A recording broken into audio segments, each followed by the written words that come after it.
Trump garante que se o Hamas não se endireitar, eles vão ter um fim rápido, brutal e furioso, alegando que dessa vez, diferente das outras, sim, os Estados Unidos e Israel contam com o apoio dos países árabes. Mas será que então Benjamin Netanyahu já foi perdoado pela comunidade internacional?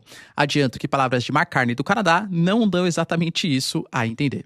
Falar um pouquinho também, galera, sobre Sanae Takahashi, que é a primeira-ministra da história do Japão, sendo que ela se autodenomina a Dama de Ferro do Japão, e entender o que isso representa para um país que tem algumas dificuldades de representação feminina no mercado de trabalho, na vida política, e quais são as principais propostas para a recuperação de um país que, sim, atravessa um momento de estagnação econômica.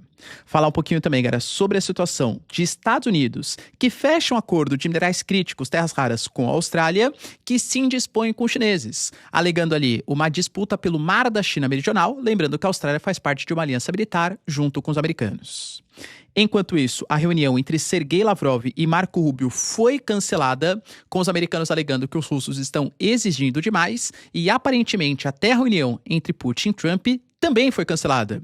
Aparentemente, a lua de mel entre Estados Unidos e Rússia durou pouco dessa vez.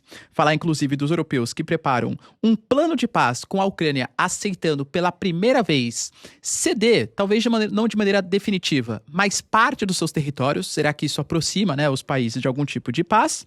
E também da Polônia, que promete derrubar o avião de Vladimir Putin caso ele sobrevoe o espaço aéreo europeu. Para finalizar, pessoal, falar um pouquinho também sobre a situação de Gustavo Petro, que fala que o Tratado de Livre Comércio Colômbia e Estados Unidos está suspenso, e sendo que ele cogita, inclusive, tirar o Donald Trump do poder, o presidente da Colômbia. Será que faz sentido? Enquanto isso, Nicolas Sarkozy, antigo presidente francês, está preso. O que está rolando, hein?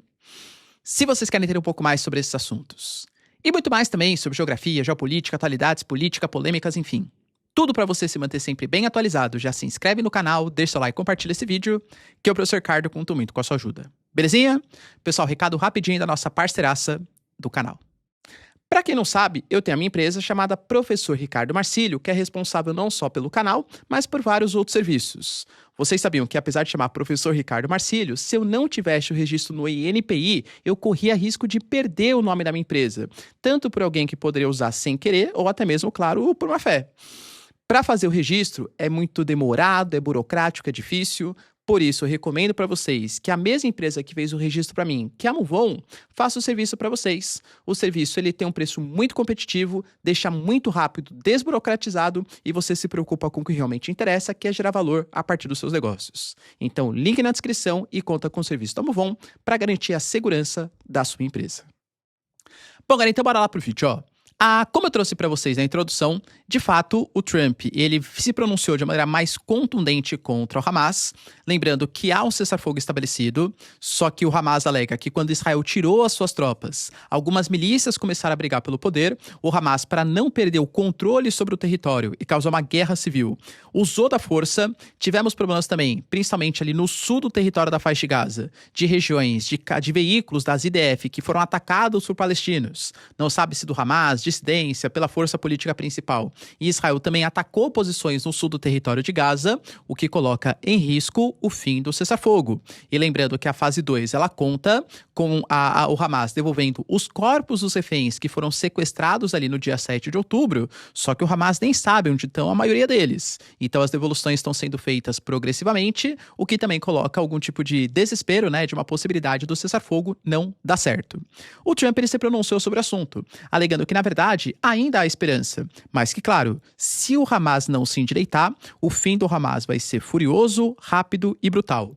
O Trump ele defende que não dá para acabar com o cessar-fogo nesse momento, porque aparentemente, sempre falo isso para vocês, o Hamas não é feito de uma pessoa, são vários líderes, alguns que atuam na faixa de Gaza, alguns que estão no Catar, outros que estão na Turquia, alguns que são mais moderados, o braço armado, por exemplo, o braço político, são vários grupos que pensam diferentes. O que o Trump está colocando é que os líderes que mediaram o cessar-fogo junto com os Estados Unidos e com Israel estão respeitando o cessar-fogo. É que existem alguns rebeldes, alguns dissidentes que não estão, segundo o Trump. Por isso que ele ainda acredita no processo, mas o Hamas deve controlar o seu grupo de maneira imediata. J.D. Vance, que é o vice-presidente dos Estados Unidos, está indo hoje em direção a Israel para tentar garantir que o Hamas abra mão da luta armada. Aí já é um pouco mais complicado, porque as lideranças do Hamas garantiram que não vão fazer isso enquanto Israel não tirar completamente as suas tropas. Só que Israel fala que só tira completamente as suas tropas quando as lideranças do Hamas abrirem mão ali da luta armada. Enfim, né?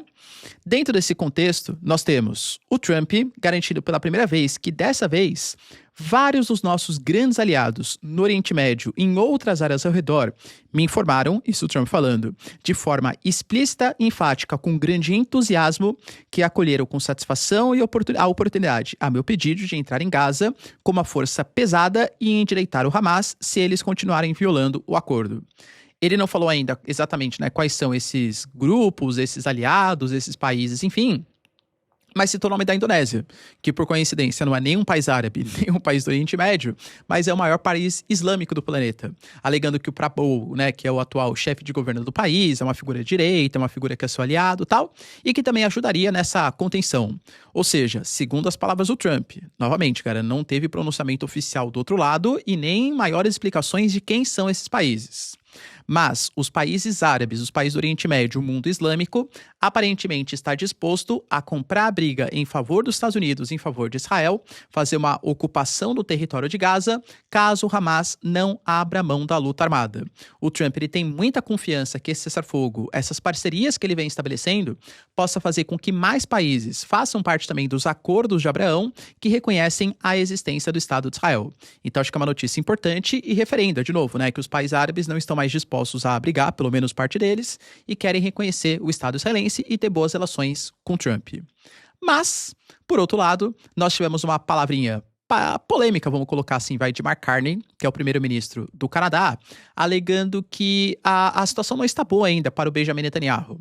O Canadá alegou que ele respeita todos os princípios internacionais que o Canadá é signatário, e o Canadá é signatário do Estatuto de Roma, ou seja, faz parte do Tribunal Penal Internacional, que considera o Benjamin Netanyahu como um criminoso de guerra. Então, Mark Carney, ele foi claro, ele foi explícito. Se o Benjamin Netanyahu pisar em solo canadense, ele será preso.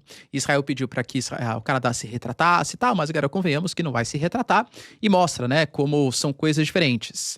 Eu ainda vejo grande parte do mundo ocidental a favor da criação de dois estados, o movimento palestino ele ganhou força, não exatamente em apoio ao Hamas, e claro que eles também apoiam a existência do Estado de Israel, o que é bem diferente de torcer para que se mantenha o governo de Benjamin Netanyahu, que inclusive, falei para vocês no vídeo de anteontem, já lançou a sua candidatura para as próximas eleições. Hein? Será que teremos um novo mandato de Benjamin Netanyahu? Deixa aí nos comentários. Além disso, galera, no Japão, a gente já tinha conversado um pouquinho sobre isso também, mas foi confirmado que o Japão elegeu a primeira ministra da história do país. Ela se chama Sanai Takahashi e está se denominando como a Dama de Ferro do Japão. Ela faz a sucessão de um outro membro do seu partido, que é o Shigeru Shiba, que ficou pouquíssimo tempo no poder e entregou um Japão desacreditado, com um acordo feito com os Estados Unidos, considerado humilhante, inclusive pela própria Sanai Takahashi. Sim, Estados Unidos e Japão fizeram um acordo comercial para redução das tarifas, mas com o Japão se comprometendo a comprar combustíveis, a manter algumas formas de protecionismo, a importar mais produtos dos Estados Unidos para melhorar a relação comercial com os americanos. Foi um acordo considerado como um fracasso, como humilhante para os japoneses. A Sanai Takahashi, ela se define como uma moça muito trabalhadora, ela se chama, né, de workaholic, por exemplo, a gente tem que trabalhar, eu não vou mais pensar na minha família, eu vou ficar só trabalhando pelo bem do Japão e tal. E apesar de ser muito simbólico que ela seja a primeira ministra da história do Japão, um país que tem graves problemas com a representação feminina na vida política, a gente fala, por exemplo, hoje, das 47 províncias, 2 são governadas por mulheres, né? E 15% só das cadeiras do parlamento também são ocupadas por mulheres, ela alega que ela não é defensora da luta pelo gênero, pela luta do direito feminino e tal. Inclusive com o Japão tendo mais um problema também, que é ligado à taxa de natalidade, ela mesma alega que as mães deveriam parar de escutar um pouco essas questões de pautas progressistas, enfim, e pensar que o papel de uma mulher também é ser um papel de mãe. Ou seja, ela se define como uma conservadora, inclusive nos costumes. Algumas das suas práticas para o Japão, segundo ela, né? Ela vai, por exemplo, fazer uma política muito forte de controle da imigração. A gente sabe que o Japão teve aumento da entrada de imigrantes e também de turistas. A desvalorização do iene fez com que o turismo ficasse muito mais atrativo no Japão. Os japoneses, via de regra, não gostam de mudanças nos costumes, nos seus locais, um monte de turista modificando o espaço ali japonês. Então há uma resistência maior. A gente já vê que existe hoje até um partido que cresce no Japão, que é denominado pelos próprios japoneses como a extrema-direita japonesa, que tem políticas como Japan First, Make Japan Great Again, né? Ou seja, uma política muito mais nacionalista, contrária à imigração, que é o Sanseito. Ela fala, por exemplo, de um fortalecimento do exército. E isso combina muito, por exemplo, com o seu tutor na vida política, que é o antigo primeiro-ministro Shinzo Abe. O Japão, por exemplo, ele tem uma constituição pacifista, eles não têm o exército para ataque, somente para defesa, né, a ideia. Só que o Japão, ele tá em meio ali a inimigos geopolíticos muito próximos. Seja a Rússia, com quem existem disputas de ilhas, seja com os chineses, seja com os sul-coreanos, com os sul-coreanos um pouco mais difícil, né, mas com os norte-coreanos, por exemplo.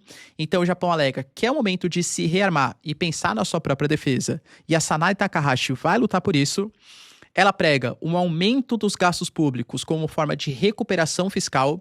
Isso é muito parecido com os chamados Abenomics, do antigo primeiro-ministro também, que é o seu tutor, o Shinzo Abe, porque ela alega que hoje há uma retração econômica japonesa e o Estado precisa gastar. Esse gastar do Estado significa maiores investimentos no sentido de concessão de crédito, no sentido de desenvolvimento econômico, para geração de emprego, circulação da economia, ou seja, o Estado vai ter sim um papel ativo no crescimento econômico japonês, e ela tem um plano polêmico para um país que no começo dos anos 2010 sofreu com o acidente de Fukushima. Ela fala que o programa nuclear japonês deve voltar tanto para finalidades pacíficas, como quem sabe para finalidades bélica-militares. Lembrando que o Japão ainda atravessa um problema relacionado à sua demografia, com envelhecimento populacional, aumento do custo ali de aposentadoria e também de previdência, ao mesmo tempo que a taxa de fecundidade está próxima de 1, ou seja, um filho por casal. E isso tende, não sei se vocês sabem, né, a continha, a reduzir a população. Professor, mas qual que é a taxa de fecundidade para manter a população? 2,1. Por quê? Pai e mãe fazem tchutchu, sabe o que eu tô falando? Filho 1, filho 2. Morre pai, morre mãe, você mantém a população. Se você tem só um filho por casal, a tendência é que tenha uma pirâmide invertida de redução populacional. Ou seja, o Japão atravessa problemas. Além disso, está voltando a conviver com uma inflação do país. Isso pode dificultar, inclusive, a queda da taxa de juros japonesa, né? Embora seja uma das suas propostas, até uma das questões mais sensíveis ali, que é a própria questão do arroz. Problemas relacionados à mudança no regime de chuvas, a pragas, problemas econômicos que surgiram, fizeram a inflação até no arroz aumentar o custo de vida dos japoneses em meio a uma estagnação econômica. Ou seja, eu diria que o PLD, né, que é o partido que comanda o Japão, historicamente, sempre foi um partido mais de centro-direita. O Sanseito, que é esse partido mais de extrema-direita que vem surgindo no Japão, começou a motivar alguns eleitores. A Sanae Takahashi, ela tá meio que no meio do caminho, entende? Ela é mais de direita nacionalista do que é o antigo Shinzo Abe, por exemplo, do que era o Shigeru Shiba, por exemplo, mas também não chega a ser um Sanseito. Lembrando, galera, que ela tem algumas polêmicas também envolvidas no seu nome. Por exemplo, não atualmente, né? Mas no passado, ela já se posicionou de maneira problemática em relação ao que os japoneses fizeram no final do século XIX e começo do século XX. A gente sabe que os japoneses tiveram uma postura extremamente imperialista, com invasões à China, a região da Manchúria, a região de Taiwan e região à Coreia do Sul, e que fizeram violência contra as mulheres. Ela já alegou que não tem, entre aspas, problema, porque fazia parte de um passado histórico. Convenhamos, galera, que a Sanae Takahashi pode se dar muito mal nas relações diplomáticas com os chineses e com os sul-coreanos por conta dessas falas problemáticas. A Coreia do Sul, principalmente, tem uma resistência muito grande em firmar acordos geopolíticos com os japoneses por conta desse passado que nunca foi muito explicado de opressão contra as mulheres sul-coreanas por parte do Japão. E ela também, no passado, né, já foram vasculhar a vida dela, viu que ela tirou, por exemplo, fotos com o Kazunari Yamada, que é o neonazi, enfim, né, que apoiou o 11 de setembro, por exemplo, e que também já falou no passado, lembrando que ela é parlamentar há bastante tempo, de fechar emissoras que não concordassem com o viés político do governo atual japonês. E aí, pessoal, boa figura? Lembrando, como eu falei, ela se autodenomina como a Dama de Ferro japonesa, uma moça forte para comandar a recuperação do Japão. O Japão está de volta, segundo Sanae Takahashi. Além disso, Gareth, tivemos também notícias importantes ligadas a Estados Unidos e Austrália firmando um acordo de minerais críticos, de minerais terras raras. Inclusive, só uma pequena fofoquinha aqui geopolítica, aconteceu um movimento ali interessante, porque estavam ali, né, reunidos, o Trump e tal. E aí um dos repórteres perguntou, mas Trump, você viu que o embaixador Kevin Rudd está aí? E o Kevin Rudd já falou, por exemplo, no passado, que você, Trump, é o presidente mais destrutivo da história dos Estados Unidos. E aí o Trump, mas quem é Kevin Rudd? Daí apontou pra ele, né? Daí o Kevin Rudd todo sem graça assim. Não, mas entenda, isso foi no passado, eu apaguei e tal, X. Aí o Trump falou assim, também não gosto dele, vai. E continuou o papo, né? Então tivemos um momento embaraçoso ali, vai, entre a Austrália e Estados Unidos. Mas houve o firmamento ali de uma parceria de minerais terras raras, que mostra como o Trump está querendo minerais sensíveis para reduzir a dependência frente aos chineses. Até tô colocando para vocês, hein? A reunião entre Lula e Trump a gente não sabe quando vai acontecer, mas penso que, além das questões políticas, muito possivelmente os Estados Unidos vão querer firmar com o Brasil acordos sobre os minerais terras raras. Que nem eu falo, né, galera? Questões políticas podem ser colocadas em segundo plano se os interesses econômicos falarem mais alto. Penso que essa vai ser a reivindicação dos Estados Unidos. Nossa, professor, mas a Austrália? Quer dizer que a Austrália, então, está se aproximando dos Estados Unidos? Com toda a certeza. A Austrália, por exemplo, ela faz parte hoje da Aliança AUKUS, que, para quem não se lembra, é uma aliança militar, junto com os britânicos e com os Estados Unidos, que tendem a vistoriar as atividades chinesas na região do Mar da China Meridional. E ontem nós tivemos um momento complicado entre China e Austrália, justamente nessa região, porque uma aeronave chinesa lançou sinalizadores isca perigosamente perto de um avião P-8 que estava sobre o mar da China. E a China alegou publicamente, entrou ilegalmente no espaço aéreo chinês nas ilhas Paracel. A Austrália está cobrando maiores explicações, a China falou que é porque invadiu seu espaço aéreo, só que lembrando, é uma região conflituosa porque a China alega que toda a região do Mar da China Meridional, região que conta com 1/5 da pesca mundial, 1/3 do comércio internacional, além de enormes reservas de combustíveis fósseis, pertence à China. Só que a delimitação da ONU do direito do uso do mar fala que cada um dos países, Vietnã, Brunei, Malásia, as Filipinas, talvez sejam os principais inimigos, devem ter direito a pelo menos as suas 200 milhas náuticas. Ou seja, há problemas e a Austrália está sendo usado como uma espécie de ponta de lança dos Estados Unidos para arrumar briga ali com os chineses. Além disso, Gareth, tivemos também uma má notícia na relação entre Estados Unidos e Rússia. Eu trouxe para vocês que ia rolar uma reunião nessa quinta-feira entre Sergei Lavrov e Marco Rubio e aparentemente a reunião foi desmarcada. A CNN dos Estados Unidos divulgou que foi por conta de uma insistência russa em exigências irreais. Inclusive, o Trump e o Putin aparentemente também não vão ter mais a reunião. Funcionários dos Estados Unidos estão divulgando que não há previsão para um futuro próximo a reunião entre os dois. Lembra que ia rolar a reunião, que ia ser... Cara, só rapidinho, tá? Eu falei ontem, né, que a capital da Hungria era Bucareste, é Budapeste, cara, pelo amor de Deus, tava confundido, né? Então, que ia rolar em Budapeste, por exemplo, com o Viktor Orbán, tudo tal, aparentemente não vai mais, pelo menos é isso que está sendo delimitado, porque o Sergei Lavrov e o Marco Rubio tiveram um pequeno embate ontem. Um embate numa ligação telefônica. O Lavrov, ele falou que não aceita um cessar-fogo ou algum tipo de congelamento na atual situação das fronteiras. O Sergei Lavrov, ministro das Relações Exteriores, deixou muito claro que a Rússia só aceita uma solução definitiva com uma paz sustentável. Que um cessar-fogo agora significa que uma grande parte da Ucrânia permaneceria sob a liderança de um regime nazista, enfim, né, que tende a atacar os russos num futuro próximo. Então, o que a Rússia quer é uma solução definitiva, não um congelamento, que só daria tempo para a Ucrânia se armar e, eventualmente, né, conquistar armamentos e tal, para atacar os russos no futuro. Lembrando que, além disso, tivemos uma declaração conjunta de Keir Starmer, do Reino Unido, do Zelensky, do Macron, de uma série de lideranças europeias, alegando que hoje os europeus apoiam a posição do Trump de que as hostilidades devem cessar imediatamente e que a atual linha de contato deve servir como ponto de partida para maiores negociações. O Trump, por exemplo, ele falou que ele já conseguiu estabelecer 7 acordos e que o 8º está próximo. E hoje nós tivemos a Bloomberg divulgando que os europeus conseguiram, ou pelo menos estão tentando fazer um acordo de alguns pontos estabelecidos para fornecer para o Trump pressionar a Rússia. Um acordo finalmente pela paz em que a Ucrânia aceite não exatamente ceder os territórios, mas fazer com que os territórios fiquem com a Rússia sem reconhecimento oficial. Não é a mesma coisa? Mais ou menos. Vou dar um exemplo para vocês. Quando a gente pega, por exemplo, o terreno de Essequibo, que é disputado entre Venezuela e Guiana, foi uma coisa muito parecida. Na década de 60, por exemplo, a gente teve a Convenção de Viena, que deliberou que a região de Essequibo não é necessariamente, obrigatoriamente da Guiana, que há um embate para ser feito ali entre Venezuela e Guiana, mas que enquanto não é decidido, o território ficaria com a Guiana, mas há espaço para debate.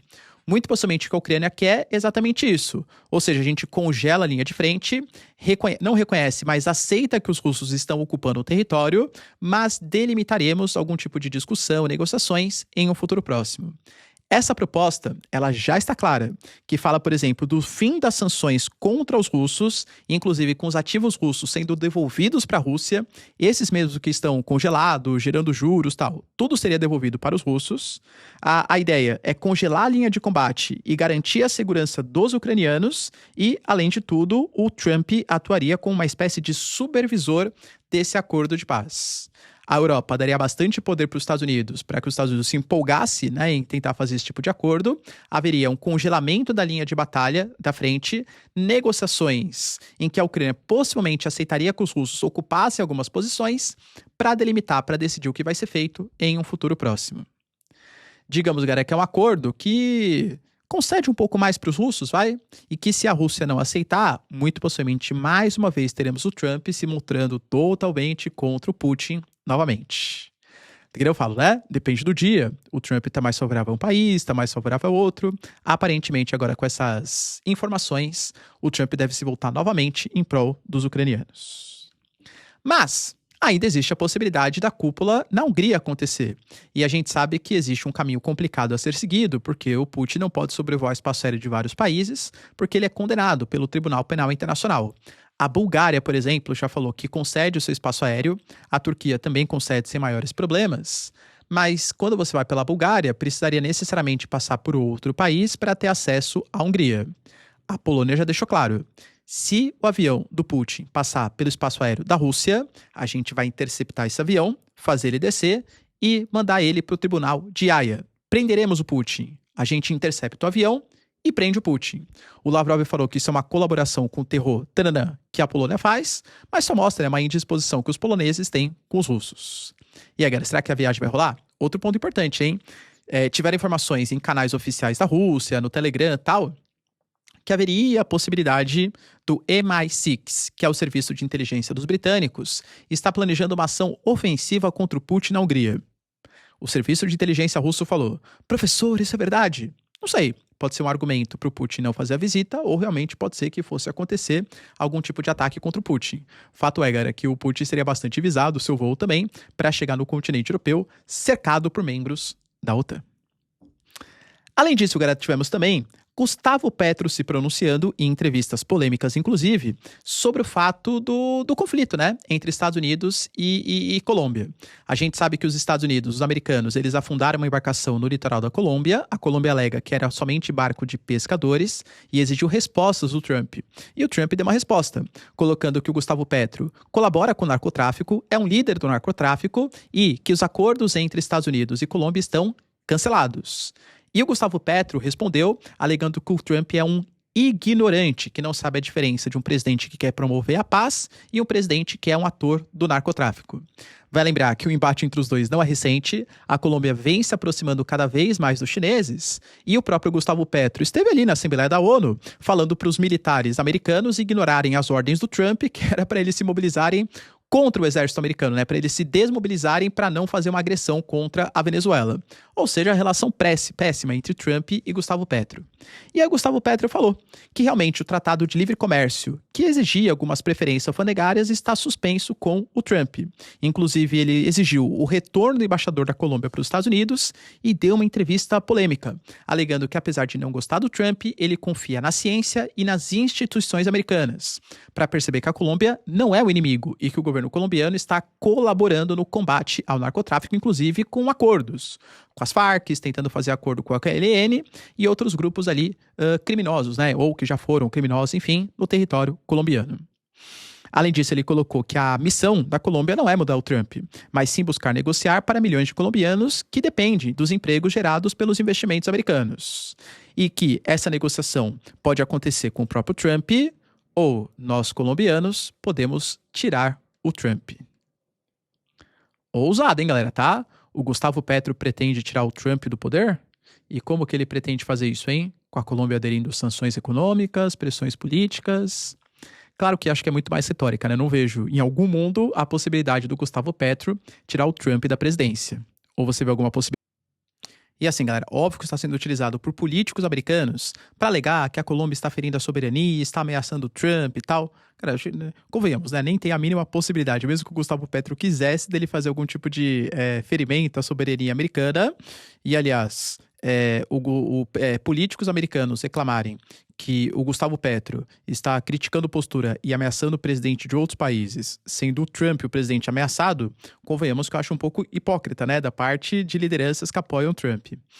O Gustavo Petro se pronunciou, falou que não é nada disso, que na verdade ele tá falando que ou o Trump, ele muda as suas políticas, ou a população americana mesmo vai tirar ele do poder. Então, assim, tentou aparar as arestas, mas de fato pode ser mais um dos argumentos para os políticos americanos se voltarem contra a Colômbia. Verdade, hein? Deixa aí nos comentários. E para finalizar, pessoal, tivemos também Sarkozy, ex-presidente da França, que foi preso. Ele foi preso por supostas ligações. Investigações da França, né, confirmaram que o antigo presidente, antigo ditador, né, da Líbia, Muammar Gaddafi, teria financiado a campanha eleitoral de Sarkozy em troca, claro, de favores políticos. Inclusive contra o Gaddafi, que ele foi morto pelas tropas da OTAN durante o mandato presidencial de Sarkozy, quando ele era presidente da França.